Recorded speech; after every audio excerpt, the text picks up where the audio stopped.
Imaginez un instant que quelqu'un s'éloigne de vous, qu'il vous ignore sans explication, laissant un vide, une brûlure sourde au cœur. Ce n'est pas la distance physique qui fait mal, ni le silence lui-même, mais la façon dont notre esprit interprète ce rejet. Dans cette vidéo, nous allons plonger au cœur d'une vérité stoïcienne puissante. Ce qui nous tourmente n'est pas l'acte d'être ignoré, mais notre dépendance émotionnelle à l'autre. Cette illusion que notre valeur ou bonheur dépendent de quelqu'un qui choisit de s'éloigner. Mais que faire quand l'autre tourne le dos?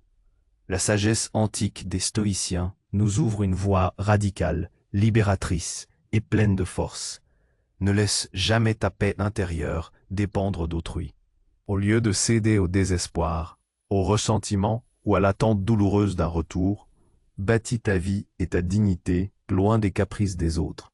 Refuse l'idée absurde, presque humiliante, de mendier de l'attention, et comprends ceci. Le silence de l'autre n'est en rien un reflet de ton propre mérite, mais bien plutôt la manifestation de ses propres démons intérieurs. Dans cette épreuve, ce que l'on croit être une perte peut devenir une chance. Une chance de se recentrer, de cultiver un quotidien riche, fait d'activités qui nourrissent ton corps, ton esprit et ton âme. Oublie l'attachement qui te rend prisonnier d'émotions instables. Le stoïcisme nous enseigne à voir ces moments douloureux non pas comme des fins, mais comme des passages vers une version de soi plus forte, plus autonome, plus en paix. C'est un combat intérieur, une alchimie subtile, où tu transformes la blessure en sagesse, la déception en acceptation, et la solitude en liberté émotionnelle. Tu vas découvrir comment choisir, dans chaque instant d'adversité, de répondre non par la colère ou la supplication, mais avec une force tranquille, une sérénité inébranlable. Ta valeur ne dépend pas du regard de l'autre, mais de ton propre engagement à vivre selon tes principes, ta vertu, ta dignité. Alors reste avec moi jusqu'à la fin, car ce chemin n'est pas une simple théorie, mais un tremplin vers une transformation profonde. Apprendre à aimer librement, sans possession, à s'accorder sa propre validation et à construire des relations saines où la paix intérieure prime sur les tempêtes extérieures. Prépare-toi à changer ta manière de voir le rejet pour enfin reprendre le contrôle total de ta vie émotionnelle. 11. Plan à 4 étapes pour répondre avec force et sérénité quand il t'ignore. 1. Comprendre la douleur, dissocier le rejet de ta valeur personnelle. 2. Construire ta vie indépendamment, cultiver ton autonomie intérieure. 3. Pratiquer le détachement, transformer la perte en opportunité de croissance. 4. Agir avec vertu, répondre avec sérénité, ne pas mendier l'attention.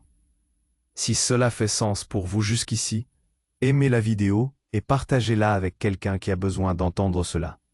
Votre soutien permet à ces idées de voyager et d'inspirer plus de personnes. Nous avons vu que la première étape cruciale est de dissocier le rejet de notre valeur intrinsèque.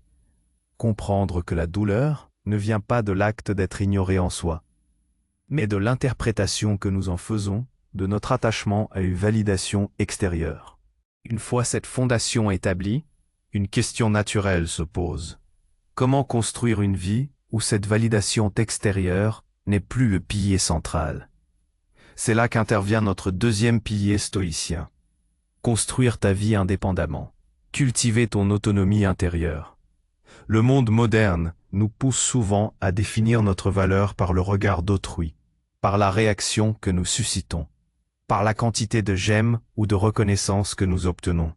Lorsque cette source se tarit, ou pire, se retourne contre nous sous forme d'indifférence, c'est toute notre identité qui semble vaciller. Nous sommes conditionnés à chercher un reflet de nous-mêmes dans les yeux des autres.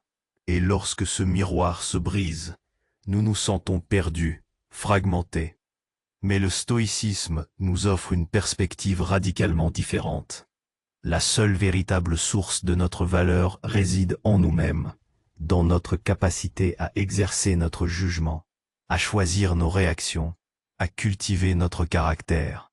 C'est ce que les stoïciens appellent notre proairesis, notre faculté de choix. la seule chose qui soit véritablement et inaliénablement nôtre. Tout le reste, la santé, la richesse, la réputation, et oui, même l'attention ou l'amour d'une autre personne, est considéré comme indifférent, ni bon ni mauvais en soi, et surtout, hors de notre contrôle ultime. Cultiver son autonomie intérieure, c'est s'engager dans une démarche active pour bâtir une forteresse intérieure, un sanctuaire inébranlable où la paix ne dépend pas des caprices du monde extérieur. Comment cela se traduit-il concrètement? Premièrement, par une connaissance de soi approfondie. Cela commence par une introspection rigoureuse. Prenez le temps de vous poser les questions fondamentales. Quelles sont mes valeurs les plus profondes? Qu'est-ce qui est véritablement important pour moi, indépendamment de ce que la société ou les autres attendent? Qu'est-ce qui me nourrit, me donne de l'énergie, me rend fier de la personne que je suis? Le journaling est un outil puissant pour cela. Chaque matin ou chaque soir, prenez quelques minutes pour écrire vos pensées, vos ressentis, vos jugements. Non pas pour les juger, mais pour les observer, pour comprendre les mécanismes de votre propre esprit. C'est en cartographiant votre paysage intérieur que vous identifierez les failles où l'approbation d'autrui a pris racine et où vous pouvez planter les graines de votre propre validation. Deuxièmement, définissez votre purpose-driven life, votre vie guidée par un objectif. Chaque être humain possède une capacité unique à raisonner et à agir. Les stoïciens croyaient que notre ergon, notre fonction propre, était de vivre en accord avec la nature, c'est-à-dire avec la raison et la vertu. Dans un contexte moderne, cela signifie définir un objectif de vie qui résonne avec vos valeurs profondes et qui transcende le simple désir d'approbation. Quel genre de personne voulez-vous être? Quel impact voulez-vous avoir sur le monde, même à petite échelle? Votre but ne doit pas dépendre d'une autre personne, mais de votre engagement personnel à être la meilleure version de vous-même. Qu'il s'agisse de maîtriser un art, de contribuer à votre communauté, d'approfondir vos connaissances, ou simplement d'être un parent ou un ami juste et sage, cet objectif devient votre ancre. Lorsque l'autre s'éloigne, votre navire ne chavire pas, car son cap est fixé par une boussole interne. Troisièmement, développez vos compétences et vos intérêts. Investissez-vous dans des activités qui vous passionnent, qui vous stimulent intellectuellement ou créativement, qui nourrissent votre corps et votre esprit. Apprenez une nouvelle langue, maîtrisez un instrument de musique, pratiquez un sport, plongez-vous dans la lecture, explorez la nature. Ces activités ne sont pas de simples passe-temps, elles sont des piliers de votre autonomie. Elles vous apportent un sentiment d'accomplissement qui ne dépend de personne d'autre. Chaque nouvelle compétence acquise, chaque moment passé à cultiver votre esprit ou votre corps, renforce votre estime de soi et votre confiance en votre capacité à être heureux par vous-même. Le bonheur ne devient plus une marchandise à acquérir auprès des autres, mais un jardin que vous cultivez avec soin. Quatrièmement, cultivez les vertus intérieures. Les 4 vertus cardinales du stoïcisme, la sagesse, le courage, la justice et la tempérance, ne sont pas des concepts abstraits, mais des outils pratiques pour construire votre force intérieure. La sagesse, Sophia, vous aide à distinguer ce qui est en votre pouvoir de ce qui ne l'est pas, à prendre des décisions éclairées et à comprendre le monde avec clarté. Face à quelqu'un qui vous ignore, la sagesse vous guide à ne pas interpréter ce silence comme un verdict sur votre valeur, mais comme une information sur son propre cheminement ou ses propres choix. Le courage, Andrea, vous permet d'affronter la solitude, l'inconfort, la peur du jugement et de persévérer dans votre cheminement, même quand il est difficile. C'est le courage de vous tenir debout, seul si nécessaire, sans fléchir. La justice, dit Kaiosain, vous incite à traiter les autres avec équité et respect, même ceux qui vous ont blessé. Non pas pour eux, mais pour maintenir votre propre intégrité. Ne pas céder à la rancœur, à la médisance, c'est un acte de justice envers soi-même. La tempérance est la maîtrise de soi, la modération de vos émotions et de vos désirs. Elle vous empêche de succomber à la colère, au désespoir ou à la dépendance émotionnelle. Elle vous permet de réagir avec calme et dignité. Enfin, apprenez à embrasser la solitude comme une force. Le silence de l'autre, loin d'être un vide, peut devenir un espace de liberté. Épictète nous rappelle que celui qui est seul n'est pas nécessairement isolé. Celui qui est isolé n'est pas nécessairement seul. La solitude choisie est une opportunité précieuse pour se reconnecter à soi-même, pour méditer, pour créer, pour simplement être. C'est dans ces moments de quiétude que l'on peut véritablement entendre sa propre voix intérieure, libre des bruits et des attentes du monde extérieur. Cette solitude devient alors une ressource, un puits de régénération et non une punition. En la cultivant, vous découvrez que vous êtes votre propre meilleure compagnie, capable de trouver en vous la plénitude que vous cherchiez ailleurs. La préméditation malorum, la préméditation des mots, est une pratique stoïcienne essentielle pour cette autonomie. Envisagez le pire scénario, cette personne ne reviendra jamais. Comment réagiriez-vous? Quels seraient vos leviers d'action? En visualisant ces situations difficiles, vous vous préparez mentalement, vous vous endurcissez non pas pour être cynique, mais pour être résilient. Vous réalisez que même dans l'absence la plus totale, vous avez toujours le pouvoir de choisir votre attitude, de préserver votre paix intérieure et de poursuivre votre chemin. Cette pratique désamorce le choc émotionnel et renforce votre conviction que vous pouvez faire face à n'importe quelle adversité. C'est un travail continu, une discipline de chaque instant. Cultiver son autonomie intérieure, c'est se donner les moyens de répondre à la question essentielle. Puis-je être heureux et complet, même si l'autre choisit de s'éloigner? La réponse stoïcienne est un oui retentissant, non pas par arrogance ou indifférence, mais par une profonde confiance en sa propre capacité à naviguer les vagues de l'existence.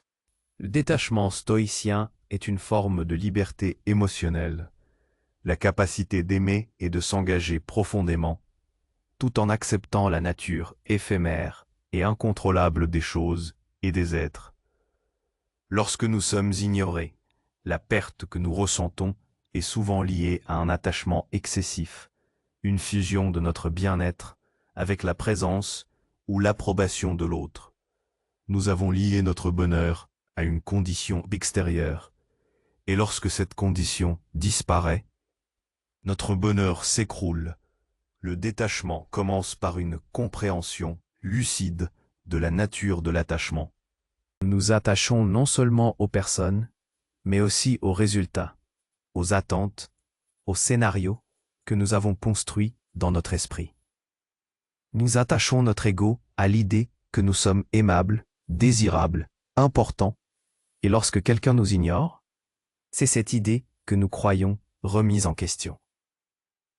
Les stoïciens nous exhortent à aimer d'un amour rationnel, c'est-à-dire un amour qui reconnaît la pleine autonomie de l'autre et l'impermanence de toute chose.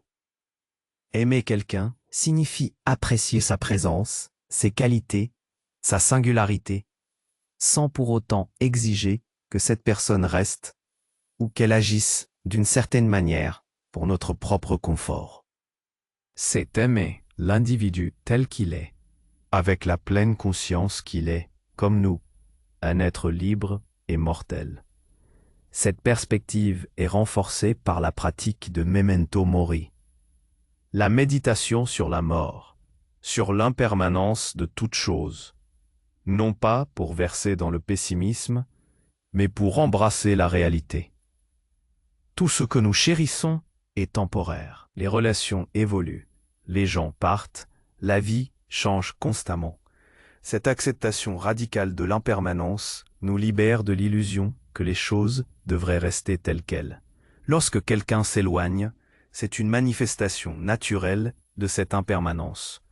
Au lieu de nous rebeller contre cette réalité inévitable, nous pouvons l'embrasser, sachant que chaque fin est potentiellement le début de quelque chose de nouveau. La douleur de la perte diminue lorsque l'on comprend qu'il ne s'agit pas d'une erreur ou d'une injustice, mais d'une facette inhérente à l'existence. Alors comment transformer cette perte en une opportunité de croissance? D'abord en focalisant sur ce qui reste plutôt que sur ce qui a disparu.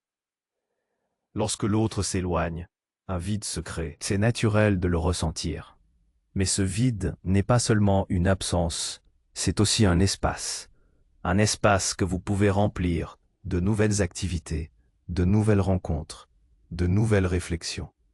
Quelle porte s'ouvre quand une autre se ferme? Peut-être est l'occasion de renouer avec des amis perdus de vue, de poursuivre un projet personnel que vous aviez mis en suspens, de vous engager dans une cause qui vous tient à cœur. Chaque fin est potentiellement une opportunité de redéfinir vos priorités et de réinvestir votre énergie dans des domaines qui vous nourrissent authentiquement. Ensuite, considérez cette période comme un creuset pour le raffinement de soi.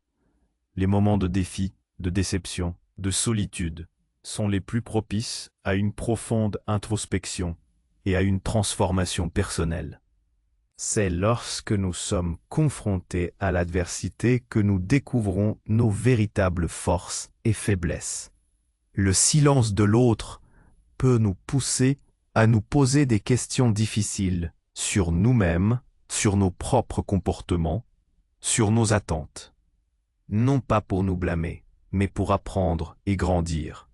C'est l'occasion de remettre en question les schémas qui ne nous servent plus, de briser les dépendances malsaines et d'émerger une version plus robuste, plus consciente, plus alignée avec vos valeurs. La relecture des indifférents stoïciens est ici essentielle. Être ignoré est un événement extérieur. Ce n'est pas un mal en soi. C'est notre jugement, notre opinion sur cet événement qui le rend douloureux. Pouvez-vous changer votre jugement? Pouvez-vous voir cette situation non pas comme un rejet personnel, mais comme un fait neutre, une circonstance que la vie vous présente? Une fois que vous déconnectez l'événement de votre évaluation émotionnelle automatique, vous reprenez le contrôle. Ce n'est plus « ils m'ont rejeté et c'est terrible », mais ils ont fait le choix de s'éloigner et cela me donne l'opportunité de me concentrer sur ce qui est en mon pouvoir. C'est là que l'amor fati, l'amour du destin, prend tout son sens. Aimer ce qui est, embrasser les événements tels qu'ils se présentent, non pas avec résignation passive, mais avec une acceptation active. Marc Aurèle l'a si bien formulé. Ce qui fait obstacle à l'action fait avancer l'action. Ce qui se dresse sur le chemin devient le chemin. Le silence de l'autre, qui semble être un obstacle à votre relation ou à votre paix, peut devenir le chemin vers une plus grande autonomie, une paix plus profonde et une compréhension plus nuancée de vous-même et du monde. Ne souhaitez pas que les choses soient différentes. Travaillez avec ce qui est et utilisez-le comme matière première pour sculpter votre propre caractère. Enfin, la pratique de la pleine conscience et de la présence est cruciale lorsque les pensées de l'absent vous assaillent ou que la nostalgie et la douleur menacent de vous submerger. Ne vous battez pas contre elles. Observez-les simplement, comme des nuages passant dans le ciel. Reconnaissez-les sans jugement, puis ramenez doucement votre attention à l'instant présent. Qu'est-ce que vous pouvez faire maintenant? Quels sont les sens qui vous relient à ce moment précis? Cette encre dont le présent vous empêche de vous perdre dans les ruminations du passé ou les anxiétés du futur. Le détachement n'est pas un chemin vers le froid ou l'insensibilité. C'est un chemin vers une liberté plus grande, une capacité à aimer sans possession, à vivre pleinement sans dépendre de ce qui est hors de votre contrôle. C'est transformer chaque perte perçue en une leçon, chaque absence en un renforcement de votre présence à vous-même. Nous arrivons maintenant à la dernière étape, le couronnement de notre cheminement, agir avec vertu Répondre avec sérénité, ne pas mendier l'attention. Après avoir compris que notre valeur est interne et cultiver notre autonomie et notre détachement, la question n'est plus « que dois-je faire pour qu'il revienne ?» mais « comment dois-je me comporter de manière alignée avec ma dignité et mes valeurs face à cette situation ?» Ici, le stoïcisme nous offre une réponse puissante et libératrice.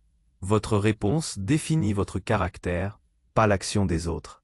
Le pouvoir de votre réponse est la seule chose qui vous appartienne entièrement. Nous ne pouvons pas contrôler les actions ou les choix des autres. Si quelqu'un choisit de nous ignorer, c'est leur choix, leur décision, peut-être le reflet de leurs propres difficultés ou de leur propre chemin. Mais nous avons un contrôle absolu sur la manière dont nous réagissons à ce silence. C'est dans ce contrôle que réside notre véritable pouvoir et notre capacité à maintenir notre paix intérieure. C'est notre proairesis en action, notre capacité à juger et à agir selon la raison.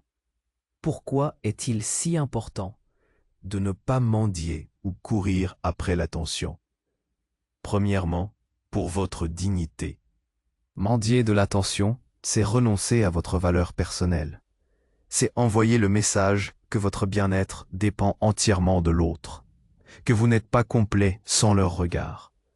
Un acte de mendicité n'est jamais un acte vertueux, car il vous place dans une position de faiblesse et d'humiliation auto-infligée. Il dégrade votre estime de soi et votre souveraineté. La vertu stoïcienne est intrinsèquement liée à la dignité et à la reconnaissance de sa propre valeur. Deuxièmement, pour son inefficacité. Dans la plupart des cas, courir après quelqu'un qui vous ignore ne fait que le pousser encore plus loin. Cela confirme sa décision de s'éloigner et renforce l'idée qu'il détient le pouvoir sur vos émotions.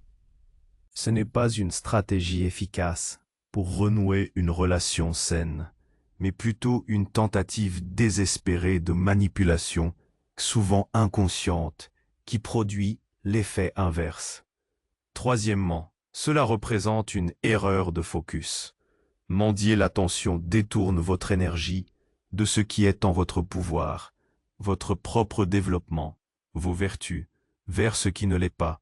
Le comportement de l'autre, c'est un gaspillage de ressources précieuses qui pourraient être investies dans la construction de votre autonomie et de votre paix. Alors, quelle est la réponse vertueuse? Le silence et la grâce. Parfois, la réponse la plus puissante est de ne pas répondre du tout. Non pas par rancune, mais par une tranquillité d'esprit inébranlable. Maintenez votre calme, votre composure. N'envoyez pas de messages désespérés, ne faites pas de scène, ne cherchez pas à obtenir une explication coûte que coûte. Laissez le silence de l'autre rencontrer votre propre silence digne. Ce n'est pas un silence passif, mais un silence actif, un choix conscient de préserver votre énergie et votre dignité. Centrez-vous sur votre ergon, votre fonction et votre but. Continuez à vivre votre vie selon vos principes. Continuez à vous acquitter de vos devoirs, à vous investir dans votre travail, vos passions, vos relations saines. Laissez vos actions, votre progression, votre sérénité parler pour vous. Le meilleur argument face à l'indifférence est une vie bien vécue, une vie que vous construisez pour vous-même, riche de sens et de vertu. Votre bien-être ne doit pas être conditionné par la réaction de l'autre. Pratiquez la maîtrise de soi, Sophrosine. Les émotions de colère, de tristesse, de désespoir sont naturelles. Mais elles n'ont pas à vous dicter votre conduite. Observez-les, reconnaissez-les, mais refusez de les laisser vous emporter. Prenez une pause, respirez profondément. Demandez-vous, est-ce que cette émotion me sert? Aide-t-elle à agir selon mes vertus? Généralement, la réponse sera non. Choisissez une réponse qui reflète votre caractère, non votre humeur du moment. Agissez avec justice, dit Caïocine, même en leur absence. Cela signifie ne pas médire, ne pas chercher à les nuire, ne pas vous venger, même s'ils vous ont blessé. Votre chemin stoïcien est de ne pas ajouter de négativité au monde. Vous pouvez leur souhaiter le bien, ou au moins, ne pas leur souhaiter de mal. La justice ici, c'est aussi de vous rendre justice à vous-même, en ne permettant pas à leur action de corrompre votre propre vertu. Ne vous abaissez pas à leur niveau, si leur comportement n'est pas honorable. Faites preuve de courage. Andrea, le courage n'est pas seulement de faire face à un danger physique, mais aussi de faire face à l'inconfort émotionnel, à la peur de la solitude, à l'incertitude. C'est le courage de maintenir votre cap, de rester fidèle à vous-même, même lorsque le monde autour de vous semble indifférent ou hostile. C'est le courage d'accepter que certaines choses ne sont pas sous votre contrôle et de trouver la force de lâcher prise. Utilisez la sagesse, Sophia. Discernez ce qui est essentiel de ce qui est futile. La sagesse vous rappellera que l'attention de l'autre, si elle est agréable, n'est pas nécessaire à votre bonheur. La sagesse vous guidera à choisir la voie qui renforce votre paix intérieure et votre intégrité, plutôt que celle qui recherche une validation éphémère. Établissez des frontières saines. Si la personne revient ou tente de reprendre contact, la vertu ne dicte pas la vengeance ou le rejet automatique. Elle dicte l'établissement de frontières claires et saines, basées sur le respect de soi et de vos valeurs. Êtes-vous prêt à leur accorder à nouveau votre temps et votre énergie? À quelles conditions? Votre paix intérieure doit rester votre priorité absolue. Pensez à l'exemple de Marc Aurèle, empereur romain et philosophe stoïcien. Il a été confronté à des trahisons, des déceptions, des conflits. Sa réponse était toujours de se rappeler la nature éphémère de ces événements, l'universalité de la condition humaine, et son devoir de vivre en accord avec la vertu. Il ne s'est pas abaissé au niveau de ceux qui le dénigraient. Il a maintenu sa dignité et a continué à gouverner avec justice et sagesse. Son journal, Les Méditations, est un témoignage puissant de cette force tranquille face à l'adversité. En fin de compte, agir avec vertu face à l'indifférence, c'est affirmer « Ma valeur n'est pas négociable, mon bonheur ne dépend pas de vous, je choisis de vivre une vie de dignité, d'autonomie et de paix, quel que soit votre choix. » C'est une déclaration d'indépendance émotionnelle, la manifestation la plus pure de votre souveraineté sur votre propre vie. 2. Nous avons parcouru un chemin exigeant, mais profondément libérateur. Du tumulte de la douleur initiale à la clarté de l'autonomie, en passant par la sagesse du détachement, nous avons appris à transformer ce qui semble être une blessure en une force inébranlable. Ce que les autres font ou ne font pas n'est pas le reflet de qui vous êtes, mais une opportunité de devenir pleinement qui vous êtes censé être. Comme Épictète l'a si bien dit, ce ne sont pas les choses qui troublent les hommes, mais les jugements qu'ils portent sur les choses. Le silence de l'autre n'est qu'un événement neutre. C'est votre dépendance, votre attente, votre illusion que leur présence ou leur attention définit votre valeur qui vous tourmente. Le stoïcisme vous offre la clé pour vous libérer de cette prison auto-construite. Il vous invite à reprendre possession de ce qui vous a toujours appartenu, votre paix intérieure, votre dignité et votre pouvoir de choisir. Le véritable courage n'est pas de faire plier l'autre à votre volonté, mais de vous redresser vous-même, de vous tenir debout, inébranlable, face à l'absence. Dans ce silence, vous n'êtes pas abandonné. Vous êtes invité à vous redécouvrir, à vous reconstruire et à bâtir une vie si riche et si pleine que l'absence d'autrui n'est plus une amputation, mais simplement une pièce manquante d'un puzzle que vous savez désormais assembler avec ou sans elle. Alors, je vous pose cette question philosophique. Dans ce silence imposé ou choisi par l'autre, quelle est la seule chose que personne ne peut vous enlever et que vous allez choisir de cultiver pleinement en vous-même, dès aujourd'hui, pour vous rendre inébranlable? Si cette vidéo vous a apporté de la clarté, un pouce bleu et un commentaire serait très apprécié. Partagez vos réflexions, vos défis, et comment ces idées résonnent avec vous. Et n'oubliez pas de vous abonner à la chaîne pour plus de contenu stoïcien et de récits inspirants. Merci de votre présence et de votre écoute.